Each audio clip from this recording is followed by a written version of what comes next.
Call the meeting to order. Join me for the pledge, please. All right. Sorry, Mike. You're okay. Pledge allegiance To the flag of the United States of America and to the republic for which it stands, one nation, under God, indivisible, with liberty and justice for all. Okay, welcome everybody. This is our regular city council meeting for October the 14th of 2024. We'll start with the roll call, please. Weber. Here. Houston. Hannah. Yes. Moore is excused. Pursader. Here. O'Laughlin. Yes. Jensen. Here. First, I need a motion to approve the agenda as presented. So moved. Second. I have a motion. All in favor? Aye. Oppose? Passes 6-0. Clipboard Dave, so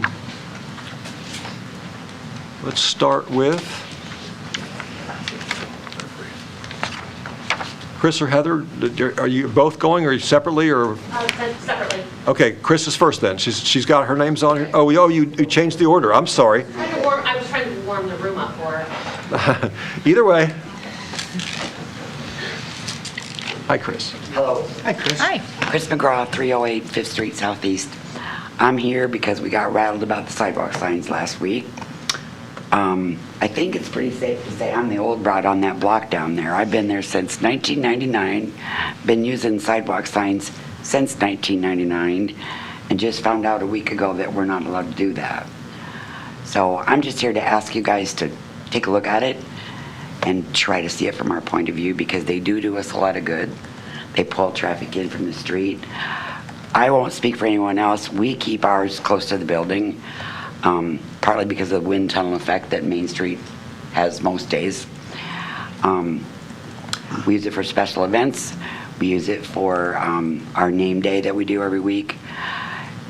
And I understand this isn't where we ask to come to the agenda or whatever, but I just want to put my thoughts in your head that it's something that we should look at, because it helps all of us down there. Chris, just so I understand, are you talking about Our sandwich signs, your sandwich sign? yes.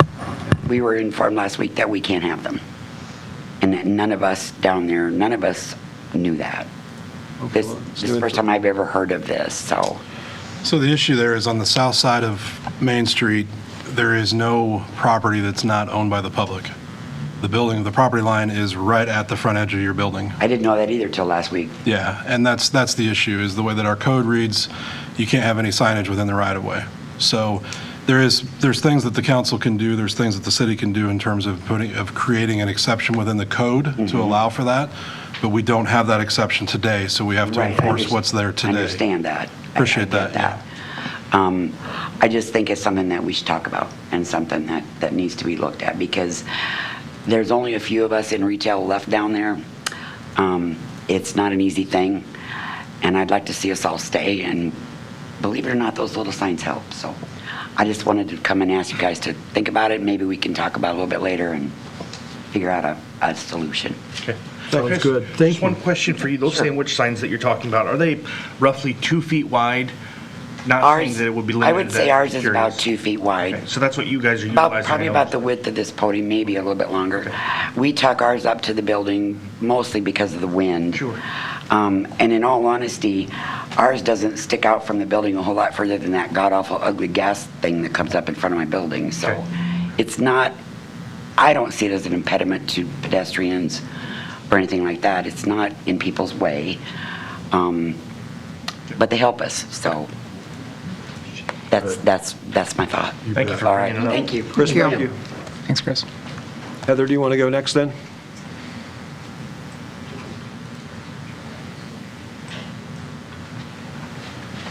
I too am here about the sandwich signs. I have prepared some handouts. I did take it upon myself to call some communities. And so I have provided their code as well as an aerial showing what the city owns and what the business owners own. So I'm Heather Federspiel, and I'm here to discuss the sign ordinance. I'm going to wear a couple hats when I speak tonight. The first one is going to be as a business owner. So I own Ninny Frank's at 119 First Street East. And it was brought to my attention that we may not put the signs out in front of our businesses any longer. And we opened in the winter of 2019, and we've learned quite a bit about retail and independence since then. One of them is we have some slow days. There are days we do not see a customer. I think those sandwich signs help us. I've had people going to get their hair done, and they say they're a little bit early, so they just come in and see us. So I know for a fact they bring business in.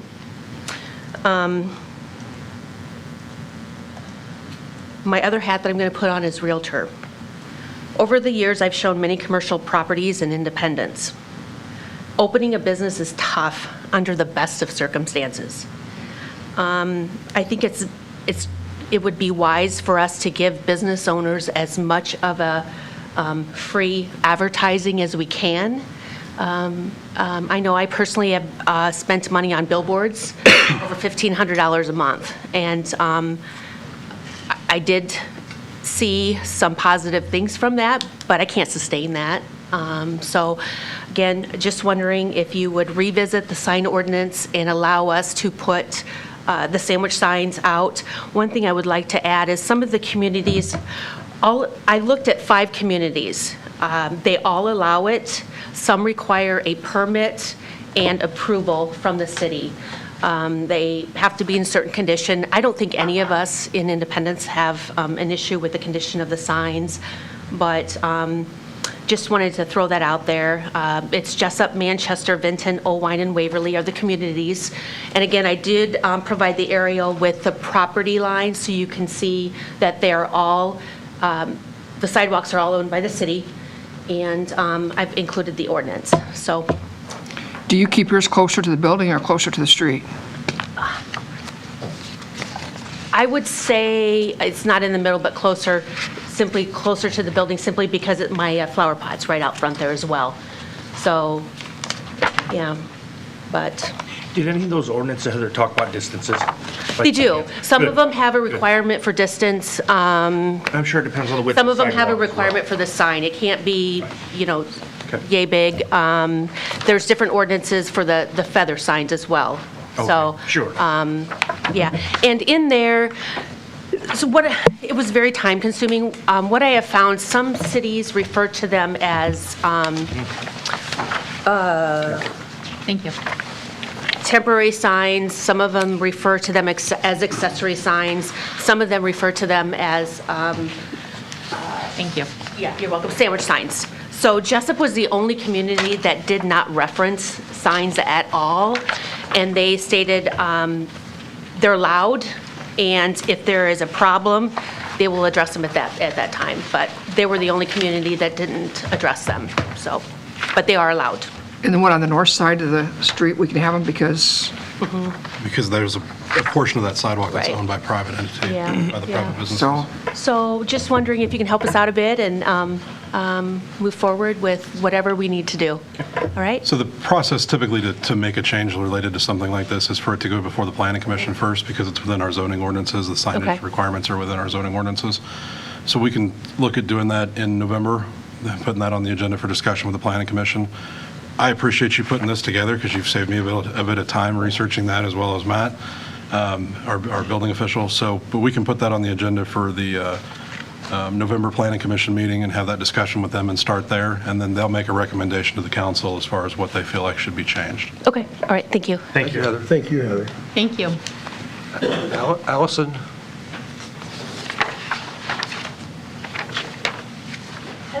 Hello. Hi. I'm Allison. I'm actually the owner of Ink and Steel, probably the most untraditional thing that has come to Independence. I am here again for the support of what everybody's calling the sidewalk signs or the sandwich boards. I actually do have a sign. It's not like a teepee. It's more of a flat sign that can swing either way.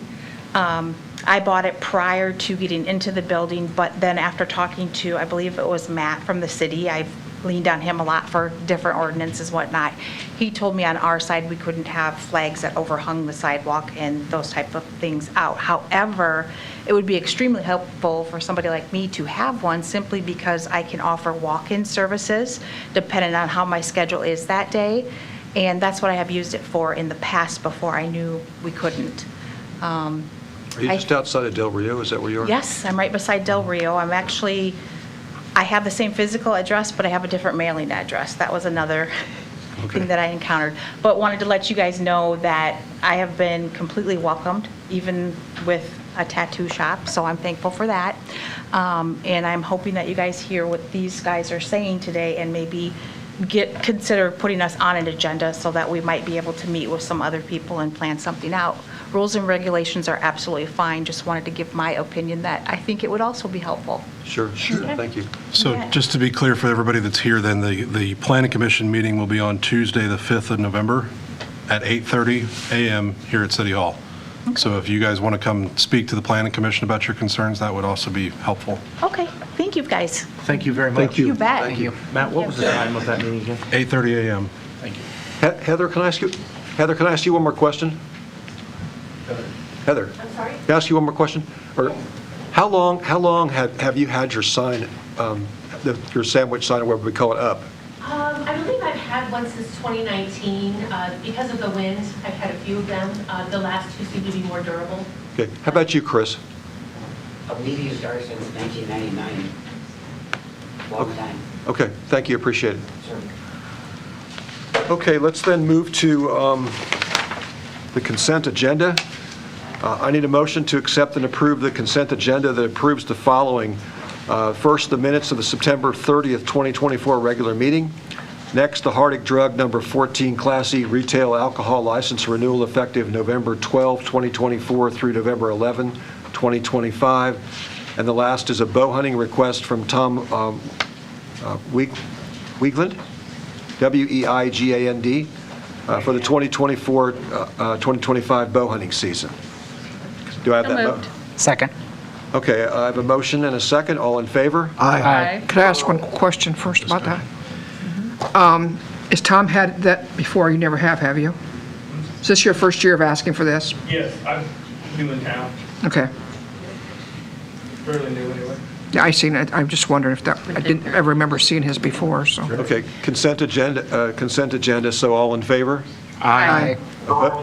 Oppose? Passes 6-0.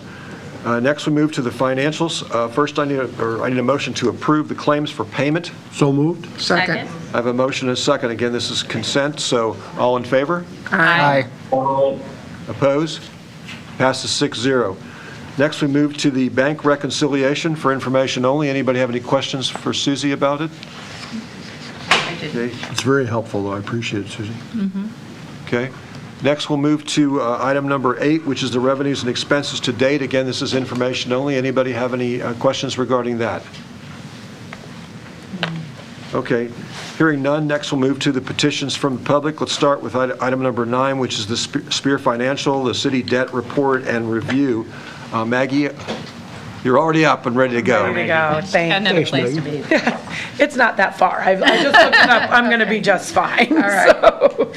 So, Maggie Berger with Spear Financial. We're here to review just the City of Independence's debt report, TIF outstanding, items like that. So you'll recall we always give you these colorful pages. The reason that we do this at this time of the year is by December 1, you must certify any TIF askings for fiscal year 26 to the county auditor. So just a recap of your red pages, this is your general obligation debt outstanding.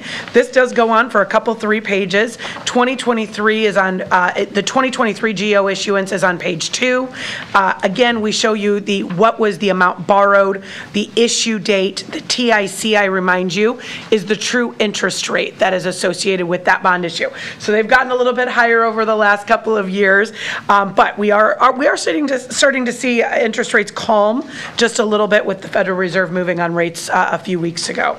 We give you total principal and interest on the 3rd page, along with the different repayment sources, and we call those out at the top of those by the year that we're paying that. So you're using some TIF revenue in the yellow column, We're using some local option sales tax revenue, sewer revenue, you're using some general fund revenue, and some storm water revenue. What we're attempting to do is try to keep your debt service levy about the same every single year. We don't want that to kind of have a roller coaster effect. We really want your debt to be wrapping around itself as old debt is paying off and new debt is necessary for your projects, that we're kind of keeping that at a level pace if we can do that. So typically we call out at the beginning of a bond issue how you're going to repay debt, but I always remind you that the last way to repay GO debt is with a debt service levy. So you get to make those decisions each and every year when you're budgeting. You can make adjustments based on local option sales tax receipts coming in, where those stormwater receipts may be, et cetera. We go on to the orange page, and this is our revenue debt outstanding. This is any revenue debt that the city has outstanding currently. You've got 2 sewer revenue debts there at the beginning, 2021, which will pay off in this year. The 2018 is outstanding as well. And then we've got a water revenue debt from 2021 that is outstanding. And then in 2024, you took out the planning and design loan on your sewer treatment facility. That planning and design loan, I remind you, is 0%. So basically that means you're just using the state, the SRF, the state's money to pay those planning and design fees until you get to the bid letting part of that project. Again, that's a 3-year loan. We show it as being paid back in full in 2027. It will actually roll into your construction loan probably sooner than that. As soon as you enter into construction on that project, it will roll into a real loan, and that's when it will start to accrue interest, but there's no interest accrual until that point in time. Biggest takeaway from this page is that the far right column, total property taxes, is a big 0. You cannot levy property taxes for any of this revenue debt because it was done as a revenue bond resolution, saying you will keep the rates in a fashion that will not only pay the operational costs, but also pay the debt that is outstanding against that utility. We go on to your purple pages. These are rebate agreements. You have a few rebate agreements out there. Susie does a fantastic job of running and calculating what everybody is owed based on their valuation, based on the TIF tax rate. So her and I work together. She has these great workbooks, and together we are able to fill all this information in for you. I remind you, a rebate agreement is simply, this podium is a base valuation. It's an empty lot. You entered into an agreement with a developer who said, I'm going to build something over and above that lot. That new something is going to pay new taxes, and for a certain amount of time and up to a certain dollar value, you're going to rebate me back part of those taxes. And that is per agreement. Some of that is commercial and industrial, some of it is housing. And so we've got that all shown here on those purple pages. All of the debt against rebates that you have outstanding is annually appropriated. And really what that means is, as part of that November agenda also, you will say, we're going to appropriate paying these rebate agreements to these folks because they've done their part and we're going to do our part as agreed to. The nice thing is then we only have to count the annual amount against your debt capacity. Here at the top, $382,000 of annual appropriation rebates, not the $2 million at the bottom. So if we don't have the annual appropriation language, we have to count a whole lot more against your debt capacity. So it's always wise to use the appropriation language. The yellow pages outline the revenue, the GO debt that is being paid with TIF revenues. So in these pages, this is the breakout. So although this is similar to the red pages, it is not going to match all the red pages because not every debt that you're paying is paid with TIF. Not all parts of your debt that you're paying is paid with TIF. So we break this out by bond issue for the parts that are being paid with TIF because of economic development purposes. We show how much on page 2 you would transfer into the debt service, again, to help buy down what you have to levy in the debt service. We have your rebate agreements there, and then you've got some forgivable loans on those housing agreements that you do. Some of those are forgivable loans where if they perform the valuation, the money comes in, you just don't owe you the loan payment, they can go ahead and you can forgive that because they've created enough valuation to make that loan payment, new valuation to the city. And so we've got an arrow drawn over there in column 2026 or row 2026. That's for the fiscal year. You'll be asking for approximately $992,000. I always say that as approximate because again, there could be things that come in like before November that we don't know, like grant matches and things like that where we may be asking for a little bit more than that. So we go on to our green pages, and this is column number 2. I'm going to have you read straight down with me. That is fiscal year 25 that we are in. The actual valuation for the city is $511,492,000.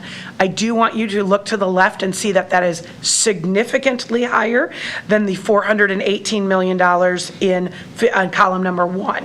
So at the bottom, it indicates of column number 1, that's a 22% growth. You don't grow at 22% annually, but if you'll all think back with me 15 months ago, you all got those little cards from the county that said, hey, you didn't do anything to your property, but we're going to raise your valuation. That is what we're showing here in column number 2. This is actual valuation. This is not the rollback valuation where, residential took a little bit of a hit. This is actual valuation. Really what it's doing for the city's purposes is it's raising your debt capacity by about $4.5 million. So you went from $20 million of total capacity to $25 million. Reading straight down column number 2, you've got about $11,395,000 of GO debt outstanding. We've got those annually appropriated rebates we have to count of $382. You're going to pay back $1.4 million of principal this year. So that leaves you with remaining debt capacity of $15,217,000. If we take off the contingency reserve of about 20%, about $5.1 million, you still have debt capacity of $10 million. That's a very good number. I also remind you when we're looking at this number, we know that your sewer project is a very large project. That project will mainly be done with revenue debt. We'll have the discussion if you want to use any of your GO debt capacity based on rates, things like that. But typically that is done with revenue debt, and that just means that it's not going to count against this debt capacity. Also, if we raise the rates to pay for it, it doesn't count against that? Correct, if we do that as a revenue debt. I thought 12% had to count against. No. Nope. If we issue the debt solely as revenue debt, there will be nothing counting against your debt capacity. Good. But that, again, the SRF allows for you to choose if it's revenue debt, GO, a combination of the two. So we'll look at that from a further rate perspective as we move forward and we know the bid letting cost. Okay? So we have built in a 1% growth from here on out because we know that the 1/1/24 valuation was pretty flat. And we say flat from the perspective, you and I who own and have had properties, our valuation's really not going up. It is just natural growth of new businesses, new commercial, new industry, new houses, things like that. So we've done a 1%. We'll kind of gauge and see where we're at as of 1/1/25 going forward. Okay. And then our very last section is our blue part of the report. We're doing this is where we talk about any TIF valuation that has grown since the inception of your TIF district. So we look at column 2 and read straight down. We've got commercial growth of about $37.6 million in the TIF district that's grown over and above the base value. We have about $9.8 million of industrial. Remember, these valuations grew just like ours grew. We've got about $53 million in residential. Part of that residential growth from the $40 million that was there before, part of that is the growth of natural appreciation. Part of it is there were some new houses that were built in your community, but also part of that is we no longer have multi-residential as a classification. So you had some multi-residential, which would have been like apartment buildings. That valuation, it was a small valuation, but that classification is no longer there. Those just roll into residential properties now. So part of that $13 million growth came sort of from all three of those aspects. What the county did, new houses, and just the merger of multi-residential into residential. So we've got a total of $67 million versus the 54 from last year. We take that times the TIF tax rate at $33, and we generate here in the city about $2,243,000 of TIF receipts. You are using about $1.1 million of those receipts annually, not only for your rebates, but also for your general obligation debts. We think that's good. We think that's healthy. That just means that by not using all the valuation, it's helping boost your general fund on an annual basis, but it's also giving growth back to the county and the school district so that they're growing some and you're not using all of that. We have to have obligations to be able to use it. So in my opinion, you're using TIF the exact way that the TIF law says you should be using TIF receipts. Good job. Any questions? A whole lot of information, I know. Feel like you guys have been through this before with me. So I think in November, probably, Susie, are they getting all of their documents at a November council meeting? As soon as I know the residential rollback rate, Yep, as soon as we know the residential rollback rate. So it's 46, it went from 54% to 46%. We don't have any idea where it's going to go next year. But that's that's the percent that you're paying on your home's value. So last year you paid 54% of your home's value worth of taxes. This year it's only 46% of your home's value. We know that that was in correlation to the rising valuation that you were experiencing on your properties. So, all right. Questions? Anybody? Excellent as usual, Maggie. Exactly. Thank you. Thank you very much. I hope you guys appreciate it. Have a good evening and a good fall and winter. Thank you. Thank you. Safe travels.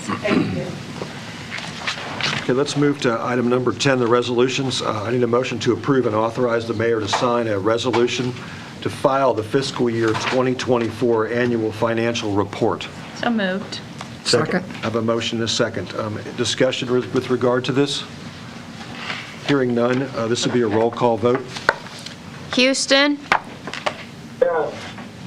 Hannah. Yes. Crusader. Yes. O'Laughlin. Yes. Jensen. Yes. Weber. Yes. Passes 6-0.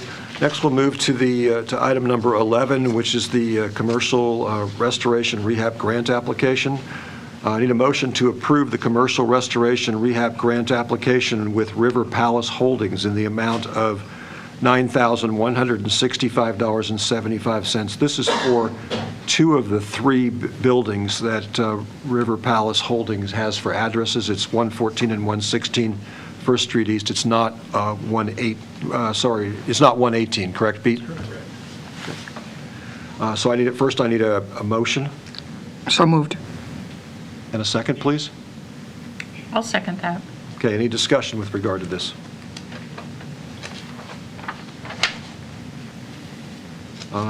Okay, hearing none, this would again be a roll call vote.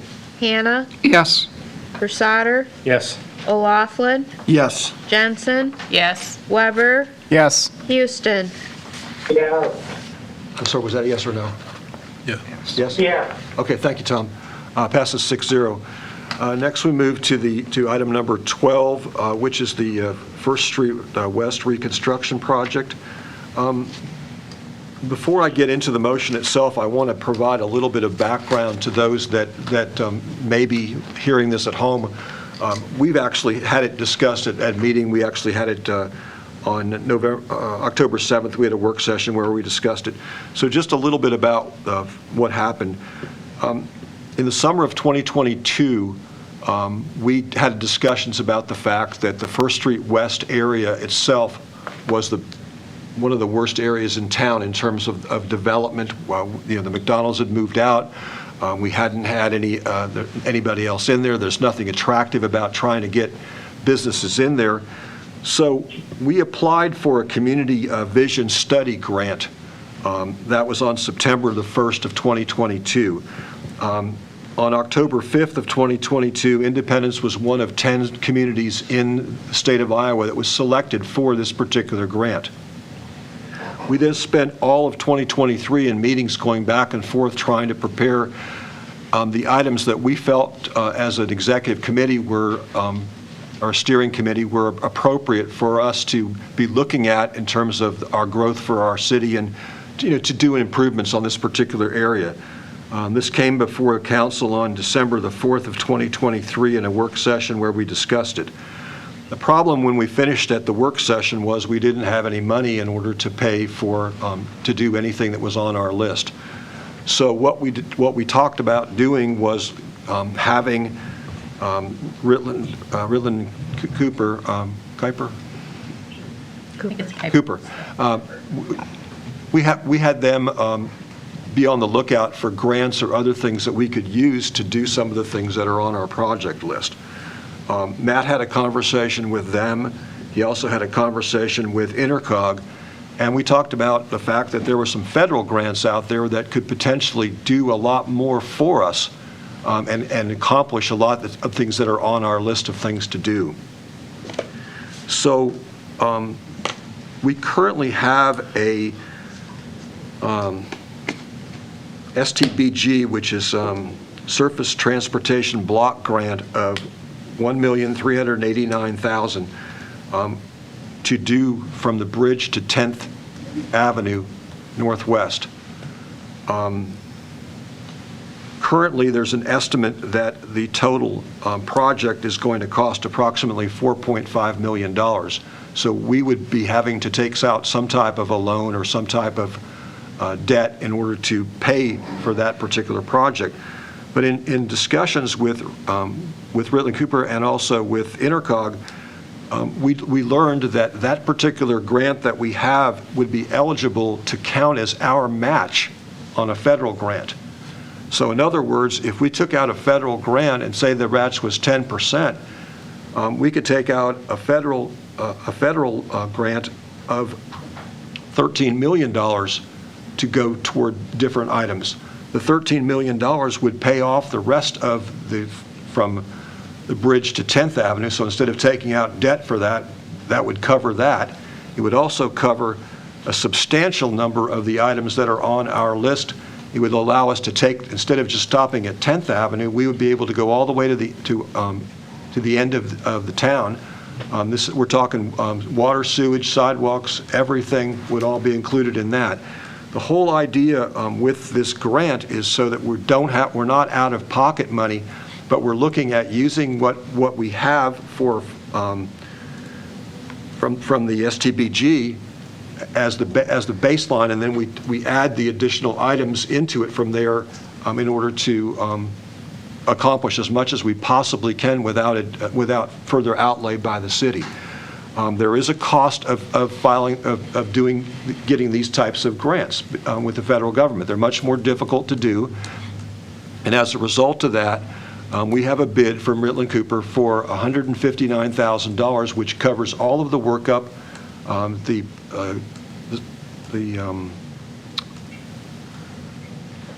study for the traffic study, all the other items that are on their list that would enable us to qualify for and apply for this particular grant. So what's on the agenda tonight with this is whether to approve the Ridland Kuiper proposal that would allow them to do the necessary workup that we need in order to apply for the grant. They've got experience with these large grants in both Waterloo and Dubuque, and we're hoping, based upon what we've heard about them and about the ability to secure these grants, that this is something that would be favorable to us, especially when we're talking. The federal government likes large projects. They like things that have a bang for your buck. So if we're able to have a project that creates more eye-popping looks for the city, that's something that the federal government is interested in lending money on. So this is why this is before you. So first, I need a motion to authorize the city manager to sign the Ridland Cooper proposal for the First Street West corridor improvements. So moved. Then I need a second. Second. Okay. I have a motion and a second. Discussion. Anybody have any further? I know we talked about it quite a bit at the work session, but is there other things that anybody else would like to talk about? So I looked at the additional from 10th Street out to the west city limits. It's about 4,600 feet, roughly. And using the $4.5 million estimate that we had on the initial part of the project, when you divide that by the linear footage of that part of the project, you come up to about $1,650 per linear foot. Very quick, simple math, just taking that and extending it all the way out, that puts you at another $7.5 million roughly to go with the 4.5 that we already have, which puts you right around that $12 million mark. So I still think we're on track with that. We need to, we'll look at it as we go through the process and go through everything and see where it lands. And there'll be more meetings to, talk about as we go through that. That get us our roundabout. I'm not positive yet. I don't know. I mean, I would love to sit here and say absolutely, but I'm not going to tell you that when I don't know that for sure, so. How often do they Something I'll have to meet go for through. the raise grant, or how? We'll go through, I would assume before we actually apply, we'll come back in with some more details for the council and share that with the council about what all is planned to be included in it and so on, and we'll have to go through that as we plan the project out. So appropriate the money now and find out about the other stuff? Not necessarily. I mean, the money that you're appropriating right now, the $159,000, is to go through the process of Right. applying for it. As it looks like to me, when you look at the dollars invested by the city to the potential of the 13 million, we're looking at putting about 1 to 1.2% to plan that out with the engineering firm.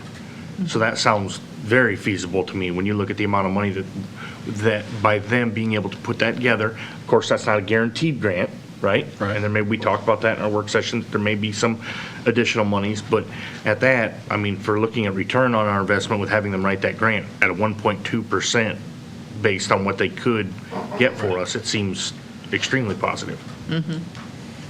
Brett, you have something else? No, I have nothing. Okay. Deb?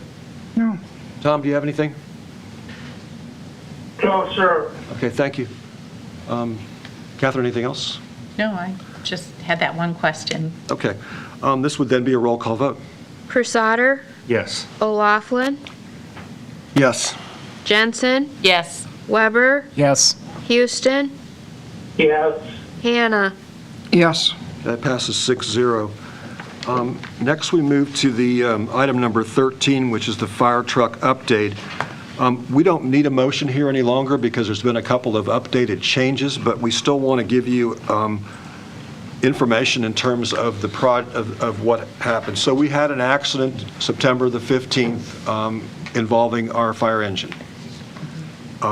They picked the truck, they picked the engine up today. They've taken it to Illinois. They're trying to determine whether it's repairable or whether it's a total loss. So that is in the process. It's a little slower than what I would like to have had it done, but it's a month and it's on the way. We're in the process, so we're moving forward. The other issue is we do have coverage for rental reimbursement or rental coverage. We were looking at whether we could purchase a replacement vehicle on a short-term basis or whether we would use the rental coverage. The rental coverage is $1,000 a day up to $100,000. So that's our coverage limit. We've been in contact with several companies in terms of the best way to do this.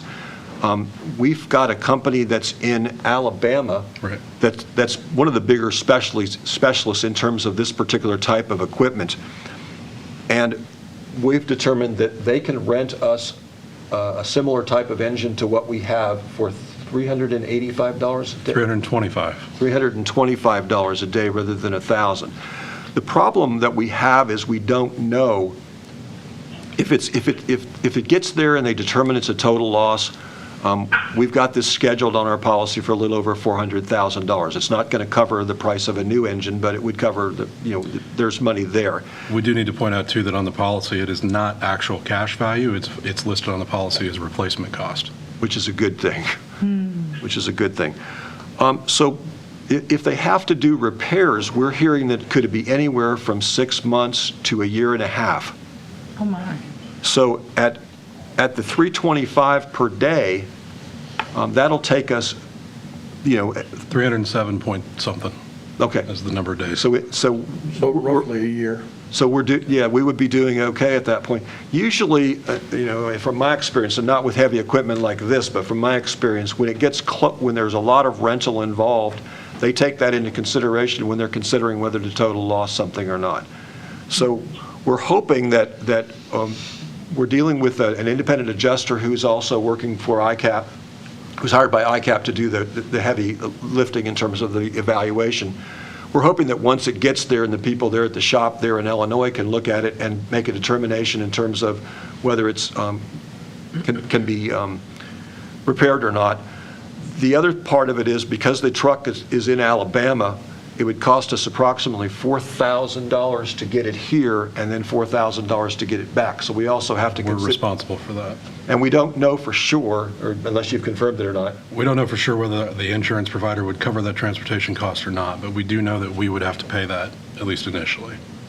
Is that for it to be hauled here or for us to go and drive it here? It's a flatbed haul. It's to haul it here. Yeah. I don't know about flatbed, but it's to be hauled here. Yeah. So that's the I'm not sure, if we were to go and drive it, I would expect that they would start the rental as soon as it leaves the lot, and I don't know. I don't know what kind of, if it would really be a cost savings or not. Now, the other thing that we've had a discussion about, and this is premature, is whether as we're going to have this truck so long, do we have the ability to rent to own? And they've indicated that there's a price on it that we could pay, whether we could use some of the rental money toward that. At some point in time, we will need a third engine. It's not required today for us in terms of our certifications, but we will need one at some point in time. So that's something else we need to be thinking about down the road as well. To give you an idea, that truck that we're talking about renting for $325 a day is a 2012, and it's got a retail price of $295,000 on it. So there is the potential that if we were to rent that and it works and everybody's happy with it, we could potentially look at purchasing it instead of sending it back. So that's down the road. We'll have to cross that bridge, so to speak, when we get there and have more discussions, of course, with council about what the council wants to do when that time comes. And we would also at that point know what we're getting back from insurance for the existing, for the one that we have now, what that plays into it. I mean, there's a lot of moving parts yet that we don't have nailed down. But we wanted to make sure that the council was aware of where we are with things. Thank you. And one more thing that we did do, we did look in Iowa to see if there were anybody that had one that would be for sale, a used one that would be for sale. There was one that we had seen that was there, where the asking price was $35,000, and that's why this motion was to be proposed at $50,000. So because we were hoping that we could find something else, but it turns out that the one there is not in a good enough condition that we can use it. There's a reason it's $35,000. Yeah. So anyway, that's the update. There isn't any vote. Sorry, Mike. Another thing, if you speak to the community about the ISO, the value of these having three engines when they require, and what the ISO. So when we went through our latest ISO rating, that was one of the things. People don't know what the ISO. Insurance Services Office? Yeah. And that rating occurs for cities, and that's generally what your home insurance fire coverage piece that goes into your underwriting is rated based on. So obviously, we want to make that as best as it can be, because that lets our citizens have the best insurance rates they can have. But we are right on, from talking through that, when we went through the ISO the latest time, we were right on the verge of them basically saying we have to have a third engine, otherwise they're going to downgrade our rating. So that's the reason why we've talked about it's getting close to where we're going to have to look at how do we have a third engine. And then that of course drives into, well, then where are you going to put it, where are you going to store it, where are you going to house it, those things. So lots more discussion to be had. Yep. Does that all have to do about the size of the town? Is that why It's the size of the town and the coverage area and stuff. You have to remember that when our fire department, we cover it's not just the city of Independence, or we cover the entire fire district. So there's a lot of square miles, a lot of area there that we cover. Everybody good? Your company that you chose, or that you're working with out of Alabama, is that the only company? Do they manufacture these fire trucks, or are they just a used, Like a broker. kind of car dealership? It's kind of like a used car dealership, so to speak, but they specialize in this. The name of the company is Brindley Mountain Fire Apparatus. So they specialize in doing stuff like this and renting vehicles out. And I don't remember if we got this from our insurance provider. We did. We got it from the insurance provider as someone, and in addition to that, I think the company that the truck went to in Illinois also had mentioned them as somebody that we could potentially get rentals from as well. So we can buy from them or we can rent from them, but I only ask this because I know that there's manufacturers considerably closer than that, and Sure. is like, especially in Wisconsin, and they don't have any sort of. Most of the manufacturers that I know of that we've looked at, they're 1.5 years, 2 years out on having anything. Well, a brand-new vehicle, but you're talking. Right, Even but they don't, something but they don't used. work in the used market. They, yeah. Not that I'm aware of. If you know of something, I'm all ears. Just whatever the best solution is that we can find, I'm certainly interested. What's really important here is that we find a replacement vehicle, whether it's a rental vehicle or whether it's another one, ASAP, because we don't have that Right now. engine currently. Right now we have one engine that we're operating and we're depending on mutual aid for. The vehicle that's down now, does that have to be certified by the actual manufacturer itself in order to be reused? That's where or- it's going, is back to the And manufacturer. it cannot be used unless it was certified by them as far as it being, I don't have a specific answer to that. I don't have an answer for that question. But I can tell you that where it's going to get worked on is the manufacturer, one of their facilities. Okay, everybody else good? All right, so then, Norm, we're going to move to reports, but before we do, hello, our little guest. It's you. You'll have to come up.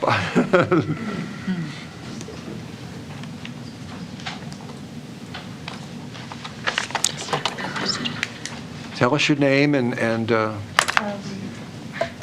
I'm Shalene. I live in Independence on the Diagonal. My question was like, what made like the sign code like come up now, like after all the time? your question is what again? I'm sorry? Like, yeah, that like little why sentence. it came up now, like why the code came up now, all this. So I can answer that for you. So we got notice that there was a sign placed in a planter downtown, and that kind of started us looking at things. And then when we started looking at things, we realized that there were some other signage issues down there that needed to be addressed. There's also been some change in staff over the last 24 months, we'll say, that we've started looking at things, that may not have been looked at in the past for whatever reason. So. Catherine will sign I off for can you. sign off. Yeah, She's our designated sign. Thank you for coming. Thank you for asking the question. that was a good question. Oops, my pen will work. Oh, perfect, thank you. Don't steal her pen. There for a while. Yeah, I have a cool looking pen, but it doesn't always work.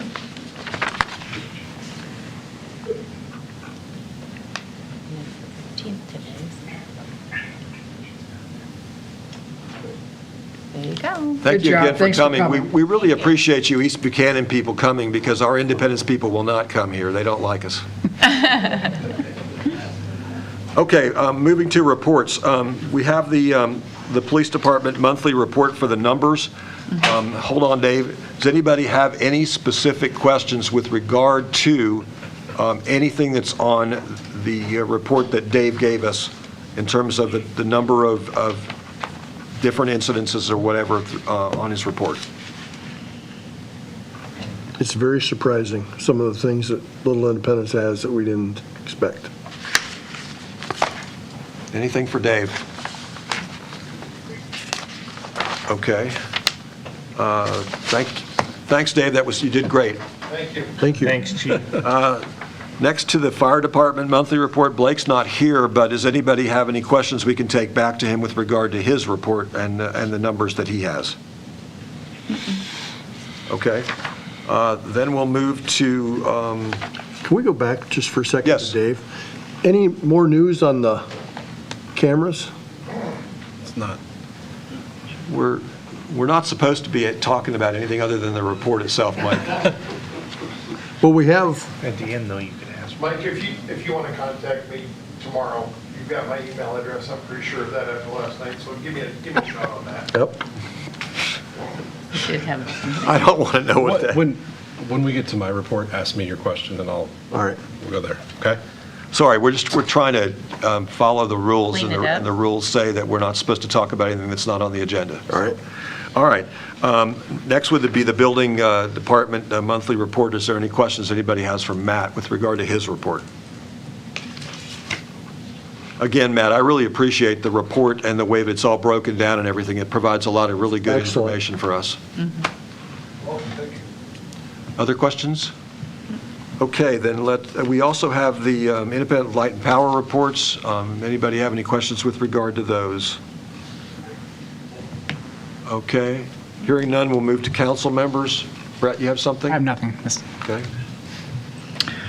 Just thanks to the city for the street department especially, working on getting our trees out of the cemetery, the 15 and the light plant, and also for lifting 6 huge stones out of the ground that we got placed Saturday. So the Wilcox plot out there looks fantastic. Thanks. Good. Deb, thanks to you for moving on that. That's great, what you've done there. Tom, do you have anything?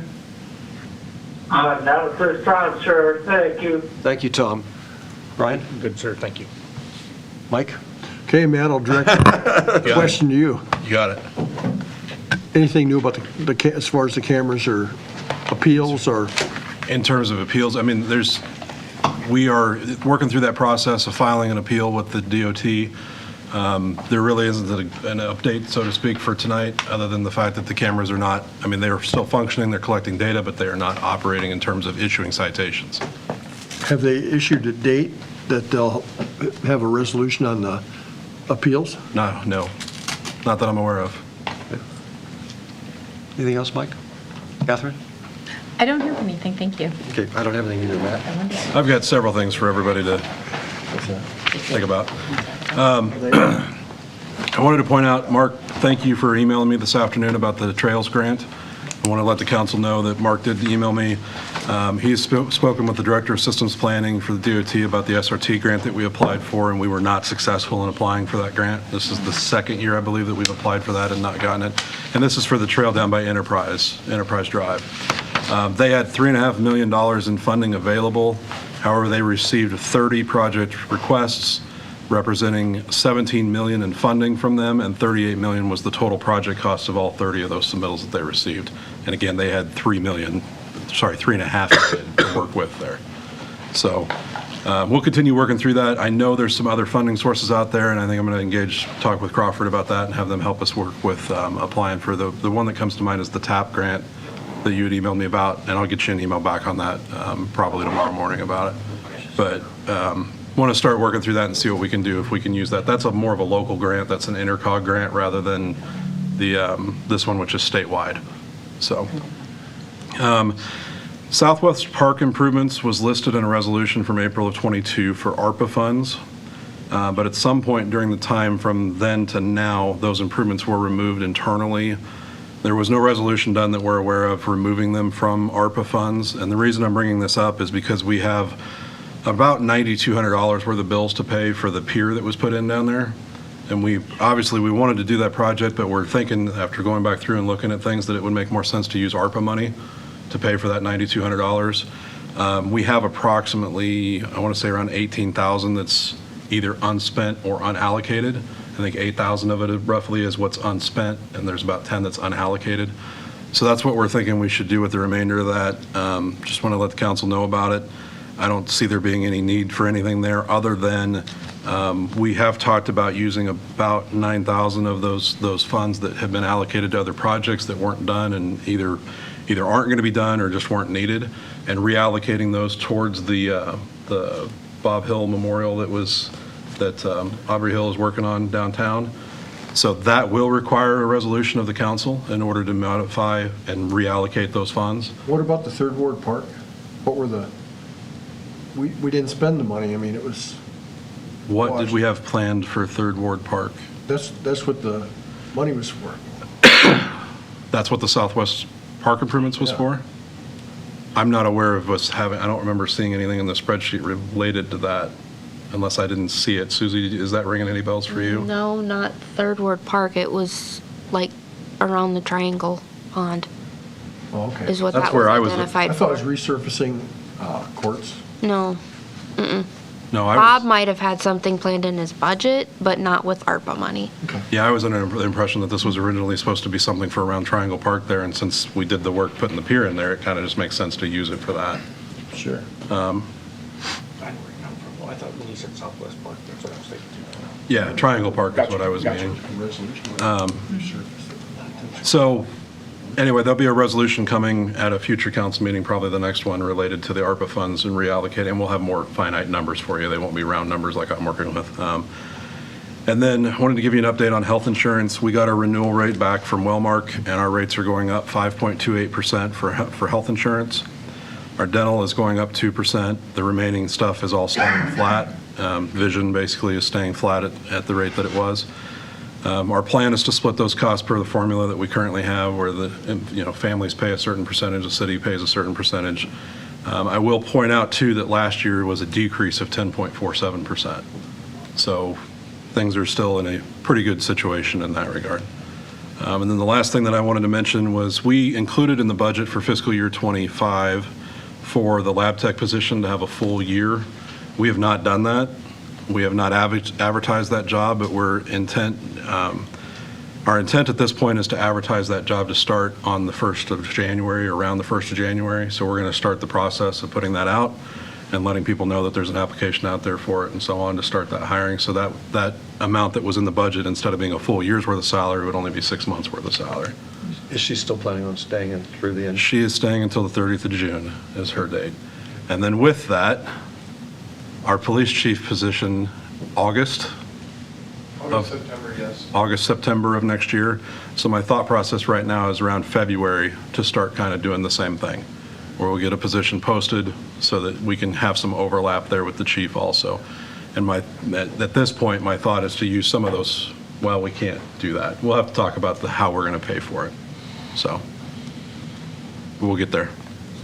I think that's everything I've got.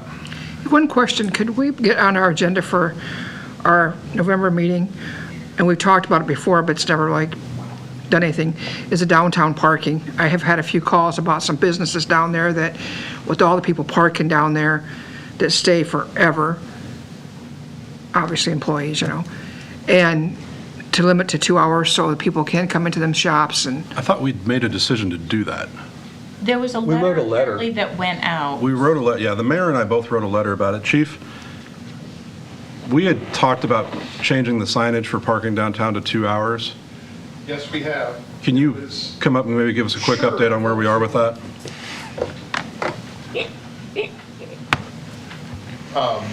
What we had is, I've got the ordinance kind of drafted. To be quite honest with you, I've been pinned down with everything else too.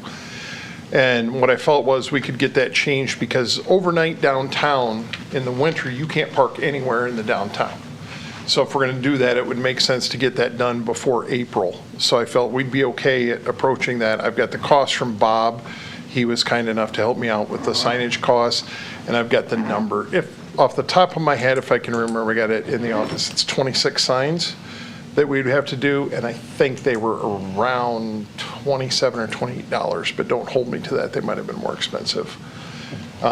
So that would be the cost, and it would be just an ordinance change that we would have to do on that. And you have that ordinance to where you're ready? Do you think we could put it on the work session for November? I think we can, yeah. Okay, we'll do that. Will that work? No problem. sure. Perfect. Is that okay? Yeah, I get a lot of earful when I'm downtown too about that. Yeah, same here. Yep. And it's just a million things that have gone on that I've been trying to concentrate on. Kind of like the work session, or the RV that was on October's work session, the RV changes and parking residential, those things. We'll do the same thing where we have it on a work session so that I'll everybody have it can done weigh in. for you to review at the work Yeah. session. Thanks, Dan. Thank you. Thank you, Chief. Okay, if there's nothing further, I need a motion to adjourn. So moved. Second? All in favor? Aye. Aye. Opposed? Passes 6-0. Thank you, everybody.